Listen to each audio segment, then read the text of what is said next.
जंगल के बीचों बीच एक बहुत पुराना और विशाल बरगद का पेड़ खड़ा था।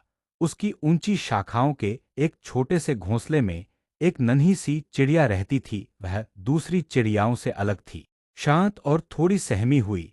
जब बाकी पक्षी नीले आसमान की ऊंचाइयों को नापते और हवाओं में कलाबाजियां दिखाते, तब वह नन्ही चिड़िया बस घोंसले के कोने में बैठी उन्हें निहारती रहती।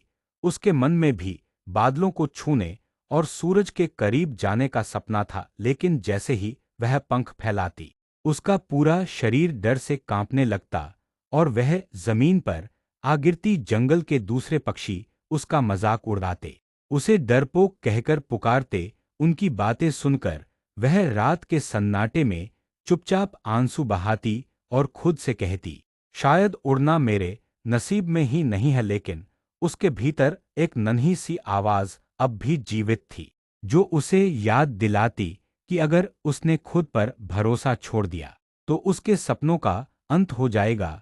एक शाम जब वह फिर से गिरकर पेड़ की जड़ के पास बैठी थी, एक बुजुर्ग तोता उसके पास आया।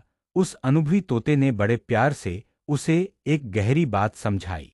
उड़ान पंखों से नहीं, हौसले से होती है। गिरना तुम्हारी हार नहीं है, बल्कि हार तब होती है जब तुम कोशिश करना छोड़ देते हो। उन शब्दों ने उस नन्ही चिड़िया के भीतर एक नई आग जला दी। अगले सुबह उसने तय किया कि वह अब गिरने से नहीं डरेगी। वह फिर से ऊंची डाल पर गई और एक लंबी छलांग लगा दी। वह फिर गिरी, लेकिन इस बार उसके चेहरे पर दर्द नहीं, बल्कि एक मुस्कान थी, क्योंकि वह कुछ पल के लिए हवा में ठहर रही थी। दिन बीतते गए और उसकी मेहनत रंग लाने लगी।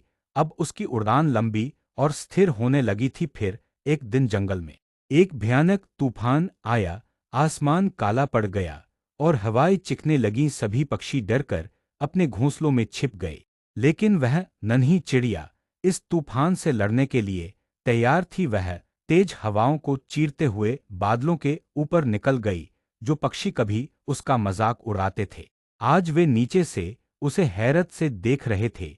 उसकी मेहनत और अटूट विश्वास ने उसे उस ऊंचाई पर पहुंचा दिया था जहां कभी सिर्फ उसके सपने पहुंचते थे। दोस्तों, हमारी जिंदगी में भी लोग हमें नीचा दिखाएंगे और हम कई बार असफल भी होंगे, लेकिन असली विजेता वही है जो गिरकर हार नहीं मानता। अगर आप खुद पर भरोसा करना सीख लें तो दुनिया की कोई भी ताकत आपको ऊंचाइयां छूने से नहीं रोक सकती। अगर आपको यह कहानी पसंद आई हो तो इसे लाइक करें, अपने दोस्तों और परिवार के साथ शेयर करें और ऐसी ही प्रेरणादायक कहानियां सुनने के लिए हमारे चैनल को सब्सक्राइब करना न भूलें। धन्यवाद।